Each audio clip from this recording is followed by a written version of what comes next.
All those things and so much more. Just grab a seat in the chair or the floor. Sit back, relax, recline. While she drops another casual line.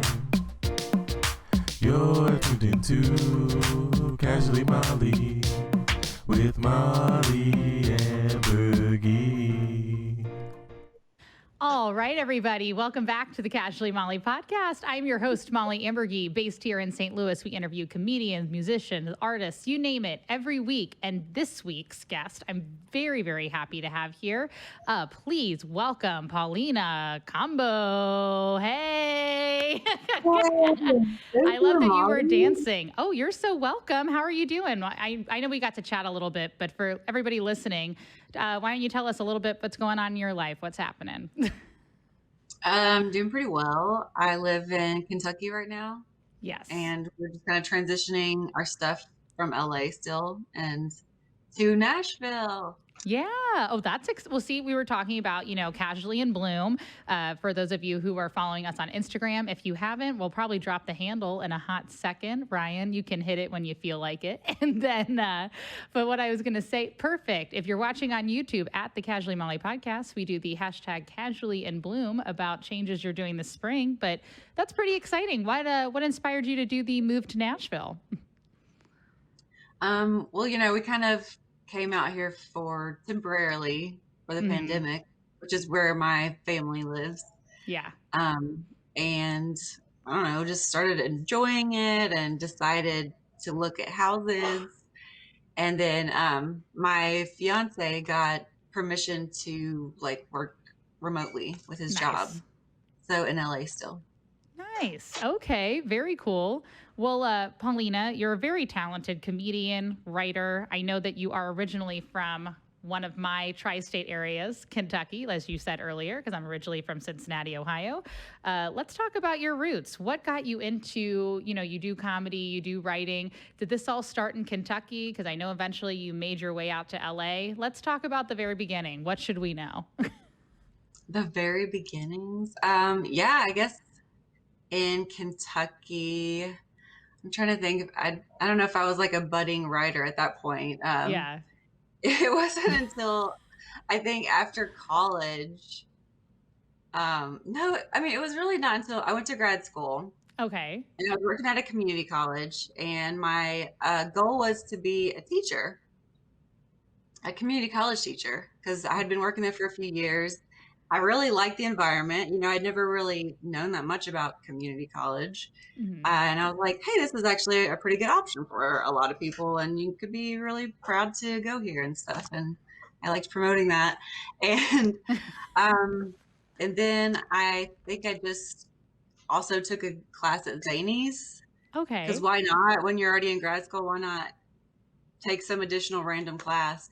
And then I was like, no, I think I'm going to try this and see how that goes. Nice. I didn't know that about you. For a little while, yeah, but hey. Then I decided I wanted to run out to LA and try to do it for real. Okay, very cool. I know, speaking of being a teacher, I saw that you got a chili pepper on Rate My Professor. Oh, that's true, yeah. Yeah, very cool. Well, I actually don't know what that means. What is a chili pepper? Well, Rate My Professor, you know what that is, right? It's where college students go to find out if a professor is bad or good or whatever. And the chili pepper is supposed to be how attractive they are. So it's a joke, you don't really want your students to find you attractive, but I guess you do feel complimented at the same time. Oh my gosh, I love that. Well, great. Yeah, that taught me something that I didn't know. So thank you for going through that. But speaking of going out to LA, I was trying to think here too, you've opened for a bunch of people. Was there a specific person out there that you enjoyed working with, or a show that you enjoyed working on? That's kind of how we met. I met you through working on the Flappers Tech. Why don't you tell us a little bit about that too? Oh, Flappers? Yeah. Yeah, they've kind of kept me busy during the pandemic. I don't know. I guess I was already kind of like in the roster to do their shows. And then when the pandemic happened, they were they were needing people to like run tech on these Zoom shows. Yeah. So I was like, well, I could probably learn how to do that, right? Because who knows? And then I was also doing like Zoom, teaching kids stand up on Zoom. So I was seeing it from that end, and then I was trying to learn it from this end, and then started doing like emceeing. And so yeah, now I have like probably 2 shows a week through Flappers. So yeah. It's nice. It's like it keeps you feeling like you're doing stand up at least. Yes, Or absolutely. maybe you can do more stand up in St. Louis. I don't know, but yeah. I've just been doing it online. Yeah, well, that's the thing. I feel like, and I'll ask you this too. I think that was kind of a loaded question. I apologize. I was like, who do you like working with? And did you like Flappers? But why I say that, it kind of works hand in hand. But I do agree with you on that. I've been doing shows online in this studio. We've been doing shows, but also in St. Louis, we've been doing some live shows. A lot of people are starting to do outdoor shows mostly. And then we do have some indoor shows here at the different clubs that are a little more socially distant, CDC guidelines and all of that, endeavors and whatnot. But yeah, I was about to say, how have you been enjoying doing these shows online? It's not the same. I feel like I'm kind of ready to be done with it, but I feel like there's a lot to be learned, and that we could sort of go hybrid, you know. For open mics, I think that Zoom is a good use of your time. You know, for what you get out of an open mic, it's usually not worth 3 hours, you know, to sit there and like, let's just be honest, okay? Yeah, no, I understand. But at a certain point, you're like, you have to live your life and pay your bills. So I think an hour is a good investment. You can do that through Zoom. You can get you just say your jokes out loud and do it, and you might have to pay $5, but I don't know, it's convenient, you know? Yeah. It is kind of comfortable to be sitting in your bedroom, you know, or like sitting in your living room or wherever. Like, I feel like, especially when I met you, I just put up a sheet and I had my little background for Flappers up. Paulina was so funny. She goes, "Did you iron that sheet? It looks like, it looks great." I was like, "No, it's actually the crinkliest thing." I couldn't believe it worked as a green screen. I was like, "Oh, thank you." So I appreciate the compliment for that. But I've been reading, like I said, you have a great resume, as many people do that I interview that come on this podcast. You've opened for Ralphie May, Michael Yo, Sarah Tiana. I know you enjoy working at Flappers, but was there a particular stand-up act? Oh, you also were a warm-up act for Comedy Dynamics, weren't you as well? Yeah. How did that go? Yeah. Tell us a little bit about that. Oh God, that's terrifying to be the warm act for the warm-up act for like a TV special. Because first of all, you're not on the special, but you're supposed to get the audience ready. And like, some of the audience is being paid to be there sometimes. Like, sometimes they give out free tickets, and sometimes they actually have to pay to fill the audience. And it's like 2 p.m. in the afternoon. I think it might have been, no, it wasn't summer, but I feel like it was like hot and really bright outside. Yeah. And I was so nervous. Oh, really? Okay. For sure. But we did 2 shows back to back, so I guess, you know, they can cut the footage together and stuff like that. And I felt like the second show I was warmed up a lot better. But oh my gosh, those are so scary. For sure. Yeah. Well, it's like, what's so funny is to hear you say that you get nervous, because you seem like such like a calm spirit. And then I watched your stuff on YouTube, and you are like hysterical. The YouTube video that you had on your website had this great joke about the celeb hall pass. And yeah, I was about to say, the writing was brilliant for it, because it just kind of talked about like, oh yeah, I'm going to meet somebody in a coffee shop basically and be like, oh, there's the celeb. Okay, better get on that. So do you have a certain writing style and whatnot that you do when it comes to the jokes that you create?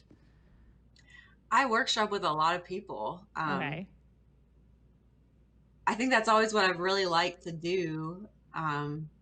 Like, kind of write down an idea that you have, and then just talk it through with people and let them give you feedback and help you expand on it. Especially because if it's a personal story, it usually doesn't make any freaking sense the first time I tell it, because they're like, why is there a sinkhole in your backyard? Like, what are you talking about? And I'm like, you know, Uh, so Doesn't everybody really have this? What? I love it. So those are really good to work out with other people. And that's when Zoom has been really awesome too. I think I probably do this like, dang, once or twice a week with people, like just go over jokes. Because open mics are good, but you don't usually give each other feedback, right? Like it's Right. kind of rude actually, like to do that unless somebody asked you what you thought. I don't know. I like these things that have the built-in feedback where the whole time you're talking or telling your jokes, the other people are typing ideas for you. Yes. I like Mm-hmm. that. Very, very cool. I like, especially when it comes to your writing, even though you've been writing jokes, I've also seen that you've got some great nonfiction essays that have been published in different places like the Washington Post. Why don't you tell us a little bit about how you got into writing some essays? It was through storytelling shows. Okay. Have you ever done one of those? So I have, yeah. I've only done a couple, but I'm sure that you are probably much more of an expert on that than I am. So, well, people do them a lot of different ways. Like there's the moth, and there's things like that. But this lady, Melanie Vare, like moved to Nashville from LA and started this storytelling show and kind of like took all these people under her wing and basically like taught them if they were interested. And so I was one of the people, and every month she put on a different storytelling show with a different theme. And so if you wanted to write something and submit it to her, and so that was a really good motivation, I guess, to keep being a part of the show. And then other people started having their own storytelling shows, and it really grew. And I don't know what's there still in Nashville, but I think there's a few. Yes. Very cool. And I tried to get on the Moth 4 times and never got picked. That's okay. But do you have any idea how stressful it is to sit through that whole show, like hoping to get picked, wondering, you know what I mean? Like, Yeah, I know. am I about to have to go up? Do I need to tell this story?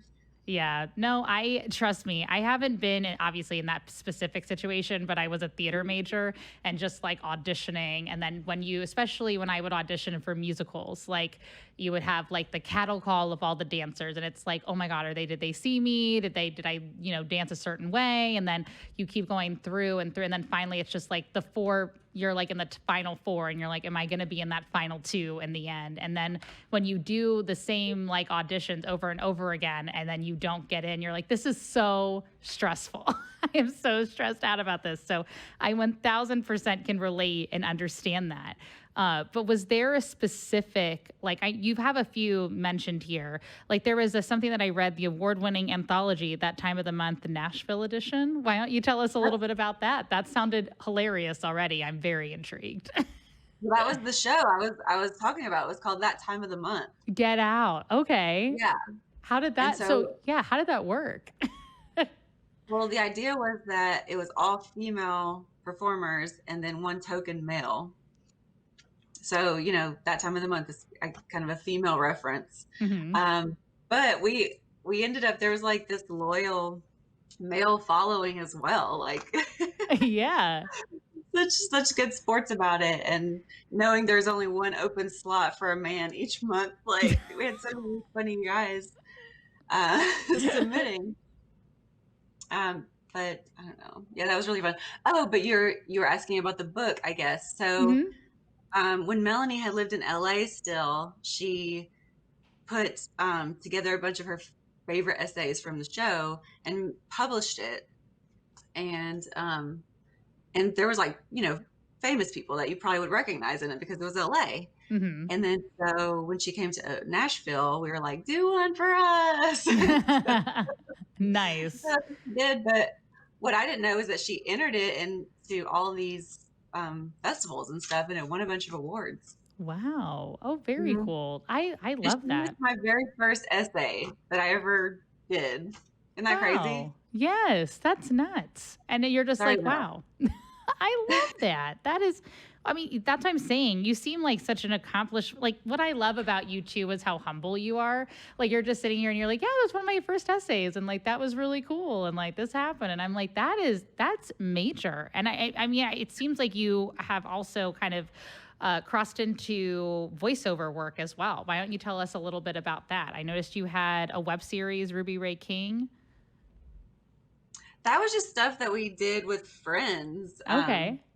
Like kind of through Nashville comedy. Mm-hmm. It was a small enough scene that like everybody sort of knew each other through improv or, you know, whatever it might be, improv, stand up. What are the other things that you might do? Like video production type Sure. people, like sketch.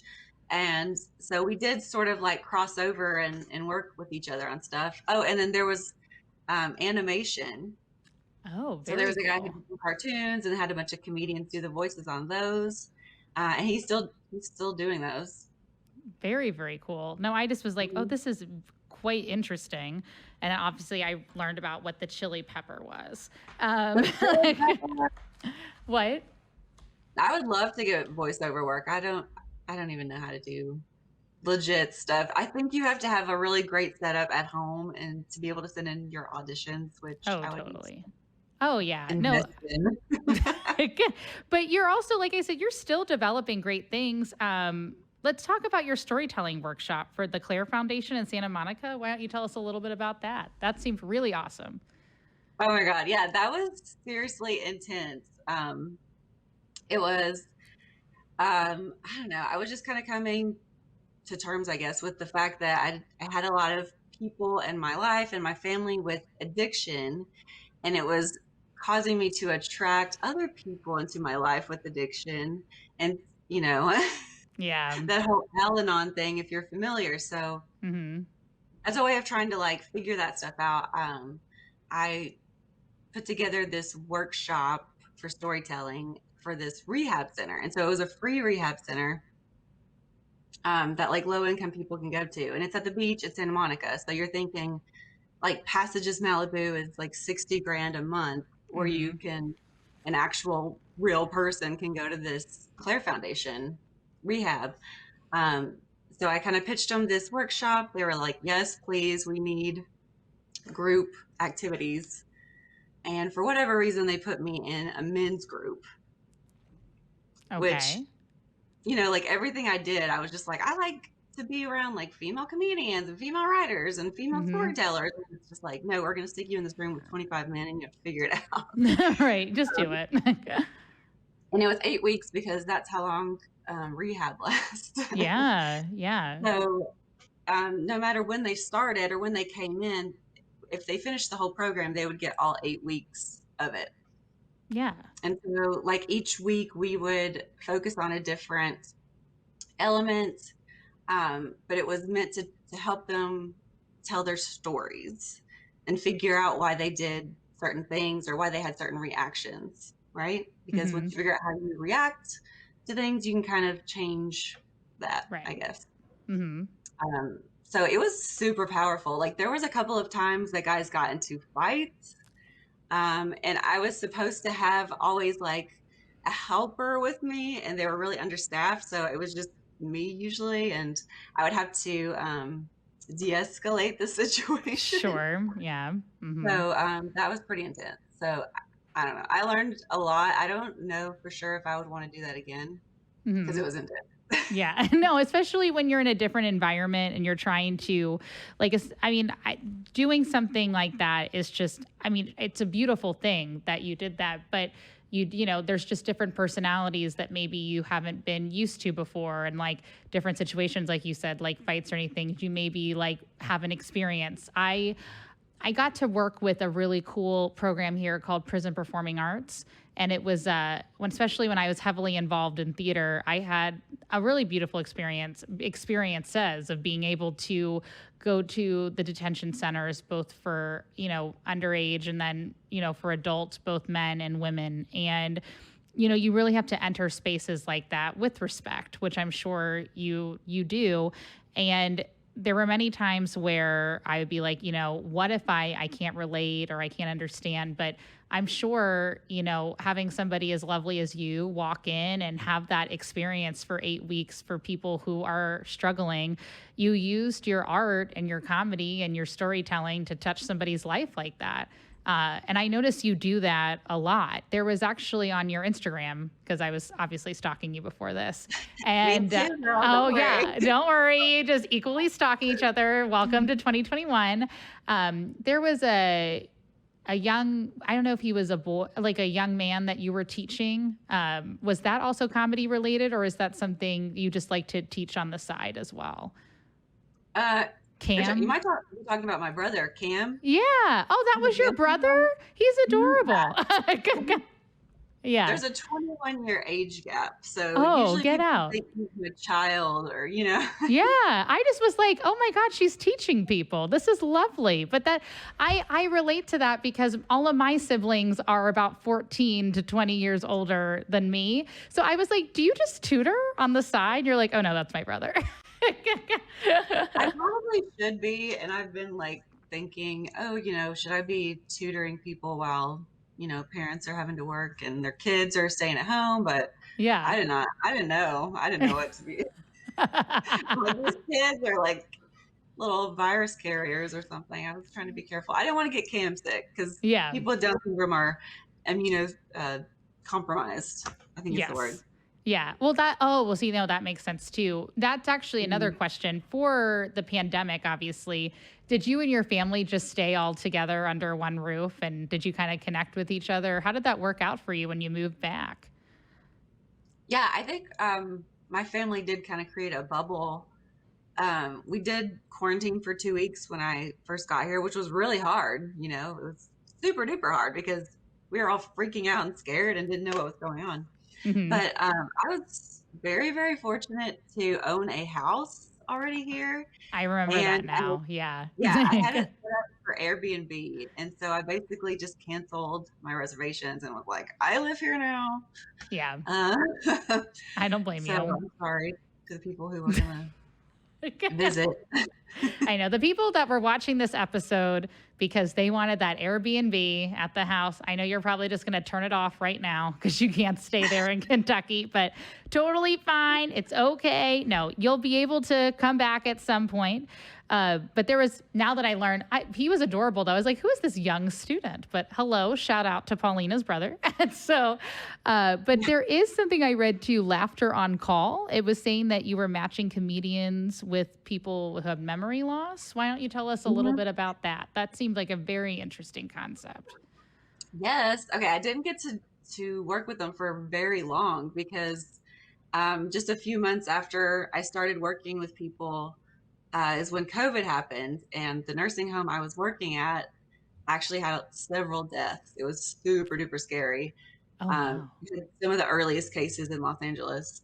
But basically the premise is there's comedians who need work, right? And then there's old people who need company. And so they match them together, and you're not performing to them the whole time. You're really just hanging out with them, helping them with whatever they need. I actually went to Sizzler with one guy. It was amazing. We ate at a buffet together. It was so much fun. I love it. I helped him pick out his outfit. But yeah, the people have memory loss. They have Alzheimer's, dementia, which is something have a lot of experience with because I grew up in a nursing home, which you might have seen. I did another podcast about that topic. Yeah. And then I also worked with some elderly people myself in LA as kind of more like an assistant. That's what they call it in LA. Yeah. But yes. So did that answer your question about Laughter on Call? Yeah, I just thought it was really cool, like I said. Yeah, well, I think that's a great, I understand because I had a great aunt who was like my grandmother to me, and she ended up getting Alzheimer's. So we would have to go to the nursing home a lot for that. And kind of when you're doing like, I was in dance and I did piano and all these things. And one of my community service activities for Honor Society in the 8th grade, we had to get like 20 hours of, what you can do in the 8th grade. And the nursing home up the street from us where my aunt was would have me play the piano for the residents. So it was so fun because they had this cute little soda shop on the side. I don't know if it's still there, but it was like I would play and all these people would be sitting, drinking their little sodas and chatting. And it was really cute because they matched like an artist, like this like little 8th grader with, some, people who maybe they don't have family here and whatnot. So I think it's, again, a really beautiful thing that you did that. But, you do all this great community service work. You also, I read, happen to have a 2-2 roast battle record. Did you do any of that work in the nursing home as well? Or is that just something we keep in the comedy club at the Comedy Store? That's so funny. Yes, I keep, most people would probably not post that record on their profile. And I'm very proud of that. Of having 2 wins. Like, look at me. You've talked to me now for a few minutes. I don't want to be mean to anybody. No, I agree. Same here. But you never know. The nicest people, I tell you what, they're nice on, off stage. You're lovely. And then I'm sure you go on stage and you're ready to rip them out. And I really respect that. What got you into roast battle? It's so fun. I love the idea that you have to write all these jokes for this one person. Mm-hmm. And then, Spark Paber, isn't he close? Oh, yeah. Spark and I are friends. Yeah. I've been on his shows. He's been on this podcast. Yeah. Yes. I did his roast toast joke thing twice during the pandemic. And lost both of those and had a wonderful time. I was just like, I don't want to be mean. I don't want to be mean. Right. I don't blame you because at first you're like, oh, I don't know. I think it, but I do like those kind of shows because I'm sure it's a challenge, right? To be able to be like, I'm the same way. I'm like, why would I want to be mean to somebody? That doesn't feel good. But then like once you kind of get into it, I'm sure you're probably like, all right, that was okay.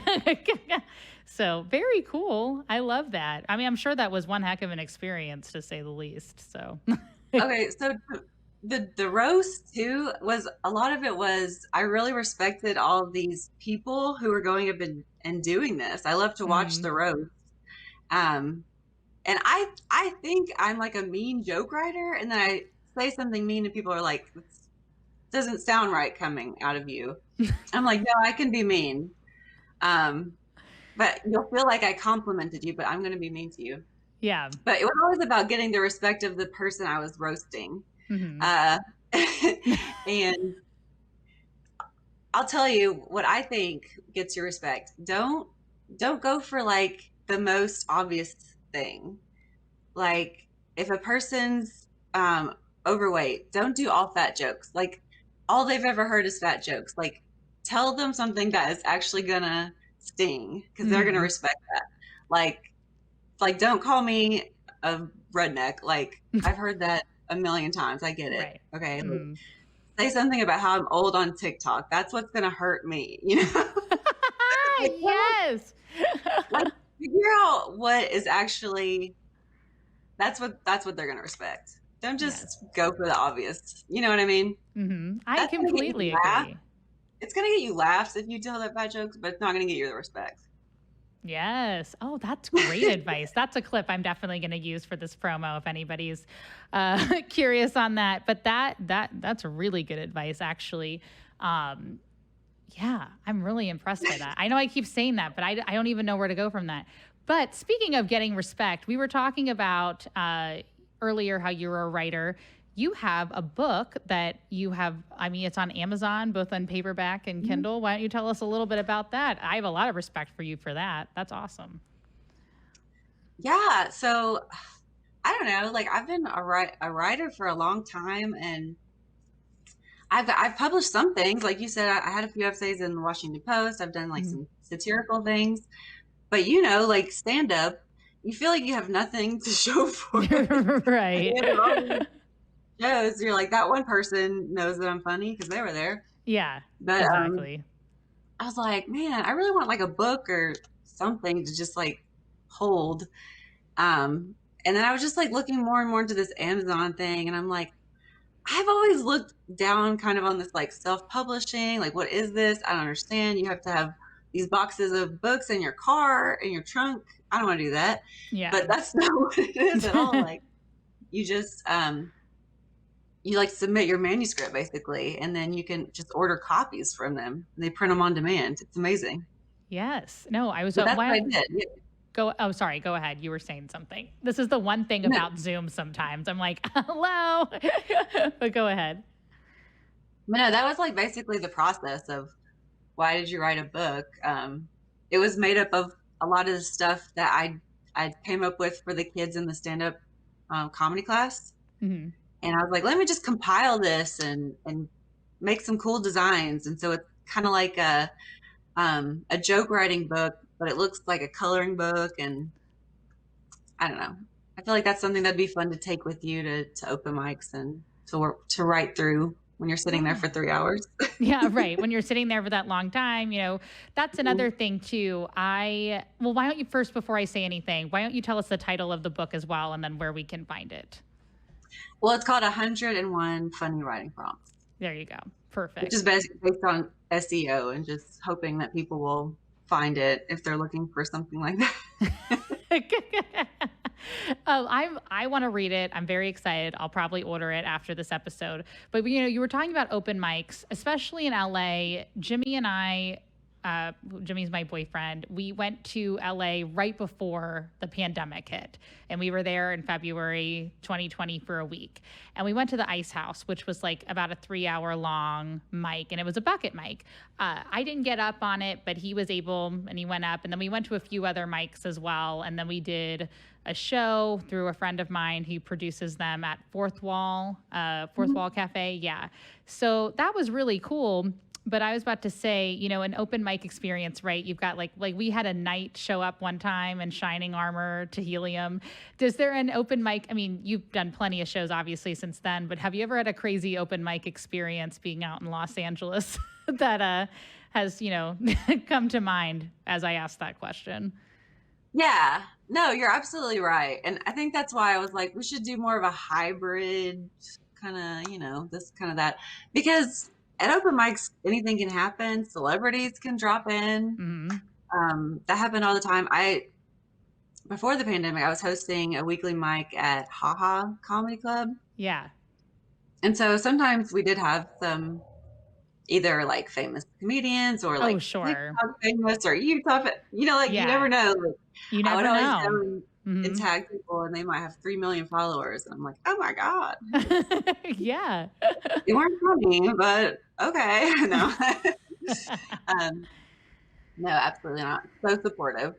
But yeah, we had some funny shenanigans, and then sometimes we would have to have the open mic outside in the outdoor space. Mm-hmm. And like planes were flying over the whole time, and ambulance going by, and good times, right? Or no, the craziest. Oh my god. Okay, so here's one of my favorite craziest things.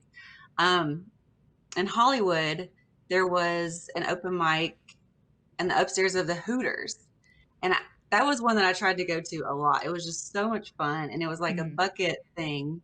And even when I was like online dating with guys, I would be like, come meet me at this thing, and that'll be our date, and then get him to like buy us some chicken wings, Yes. Work it to your advantage. Yeah. But since it was Hollywood Boulevard, like sometimes the characters, the people that dress up, would come and do comedy. And one of the regulars was the Joker, like the Heath Ledger Joker. Very intense. He was there almost every week. But for whatever reason, Hooters wasn't going to let them do the show anymore. So in the very last week there, just the regular open mic, and Bill Burr came and did a set, literally just walking by, and they were like, Bill Burr, come and do some stand-up. And he was like, sure. That is awesome. That's what I love about open mics is because that's what I kind of miss about open mics being as, rampant as they were, because sometimes even like, as you mentioned, like doing the open mic in the upstairs of a Hooters or, those are probably my favorite mics because I feel like I get a lot out that I'm like, all right, this could be kind of word vomit. This could be like diarrhea of the mouth, but I'm going to get it out. I'm going to learn. And those are the best audiences too, in a sense, because you're like, what grabbed their attention? Because, you really have to compete because you're in a certain place. But I love that Bill Burr was like, cool, I'm just going to go. That's amazing. I do love the Joker that was there too. I'm just laughing. I'm thinking, did he come in costume? Like, was he in costume as oh, wow. Oh my gosh. So he didn't even change, like face makeup and everything. Yeah. The more I got to know him, I don't even think he took pictures with people. I think that's just his identity was the Joker. Oh, wow. Oh, wow. Oh man, that is okay. I just thought it was just like, oh, you took pictures, but you know what? Hey, to each their own. Which, speaking of, you were talking about earlier, our theme this season is talking about like Casually in Bloom again, having goals for this upcoming spring. You said you have some goals on the horizon. Why don't you tell us a little bit about that? Yes. Okay. So I did I self-published the writing prompt book, and I kind of just was just like, I'm just going to do this and learn as I go and make the mistakes. And that was one of the things I learned, is that you can always fix your problems in self-publishing. So that's a nice thing. But I basically did everything wrong in my first book. So my goal for May is to write one, maybe two more, and for them to be more kid-centered. Because I've had a lot of people asking me for kid-friendlier ones. Okay. Well, you're great with that. They weren't like dirty before, but I don't know. Some of the topics were like death or dating, and you might not want your 5-year-old or 6-year-old asking you about that. I don't know, but so that's my goal. I'm not working on articles or anything this month. Like, I'm just going to focus on those. Yes. I like that. I'm excited. I'll read the other one, and then maybe I'll check out some of the kid-friendly ones. If there's some coloring in there, I'll do that too. What I was going to ask you, like I said, you've got all of this stuff going on. What's your secret, Paulina? How do you balance it all? How do you make it all work? My secret, okay, so I have two things that I've been using. Maybe they'll be my secrets. So let's see, my writing group in the morning. I really should be doing it a little bit early, but because I'm Central Time, it doesn't quite work out. But some of my friends, we've all kind of been displaced all over the country, and so we started doing a accountability call every morning. So we do basically a Zoom call, 5 or 6 of us total, and then we write for an hour. Actually, we just sit and talk, and we like drink coffee and chat for a little while, and then we say what our goal is for the hour, and then we write. And then we come back and we say, what did you actually get done? We do it every single day. And then if you have to miss, you have to miss. But it's helped me get a lot of stuff done, because it's kind of the start to my day, Mm-hmm. That's one secret. The other secret is, it's not magic mushrooms, but is mushrooms, and it's called lion's mane. And it's like for focus, and it's a vitamin. Oh, yeah. Okay. Very cool. Okay. Where do you get this? I order them on Amazon. Okay. I'll have to look into that. What got you up? Like, how did you find out about that?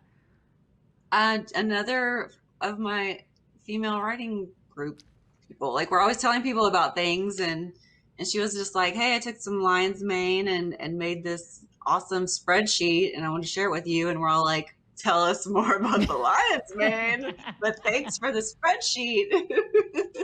And so now we're all taking it. I love that. We're like, priorities, like, thanks for the spreadsheet. Organization is key. Like, that's the best part. I'm like, what's your secret keeping? Because the reason why I asked that, because I know it sounds like such a cheesy like question. You're like, what's your secret? Like, how do you have such good skin? But for real, that is one thing I've been like kind of struggling with is balancing everything. Like even with this podcast, I usually do it weekly. I've been doing it every other week because I've been moving. I've been doing all this stuff. And, you can have as many spreadsheets as you want. Trust me on that. I've got a few. I've got a color-coded planner. But, I got to add this lion's mane into it now. I'm impressed. I was like, I can get focused. This is going to be great. So that's a great advice, which, you've given a lot. Like I loved your roast battle advice, but, also the lion's mane, of course. But, for somebody who is maybe watching this or listening to this, obviously, thank you. What kind of advice or piece of, tidbit information would you want to tell either your younger self or somebody now or anything that could kind of maybe relate to somebody that wants to do either writing or, doing comedy or doing a self-publishing, anything that you can think of that would be a nice way to end this episode? I would say that, especially if you want to create and write, any kind of thing like that, all of your experiences are valid. Like everything that happens to you is going to come in handy when you're writing. Remember those weird people, remember those weird conversations. Yeah, like literally every single weird job I've ever had, like those people that I met along the way are a character somewhere or in a joke, it's, I don't know, just try to be more present if you can. That's hard to do, but yes. Just observe the things around you because they're going to come in handy. Yes. I always say that. I'm always like, look up, look down, look sideways, because sometimes you're going to see something. And even if you're like, I don't know how I could write that into a bit, just like put it in a notebook and then save it. Like there's so many like premises I have that I'm like, oh, I forgot that I saw that. And now I have an idea of how I could connect it with something else. So I completely agree with you on that. And then I really appreciate it. We're at the end of our episode, but I appreciate your time coming here. This has been a lovely episode catching up with you. But speaking of catching up, why don't you catch us up on all the things that you are up to now these days? Is there anything that we can find you on social media? Any shows you want to plug? Casually, let us know. Casually, yes, please check out my website, paulinacombow.me. I've started a blog and I'm trying to get more things out there. It's more of a lifestyle blog right now, but maybe I'll find my niche, if more people check it out and give me feedback. I don't know. Yeah, we'll see. We'll see. Yeah, might as well put this stuff out there and see who else feels the same way. I like lifestyle blogs, actually. Like I enjoy reading them, so I'm excited to read yours. For those of you who are listening in still, just remember that you can casually subscribe to the Casually Molly podcast. We are available on Instagram. Give us a like, give us a shout out, let us know how you feel. And remember, I always forget to say this, but if you go and review on Apple Podcasts, let us know the episodes you like and maybe who you want to hear.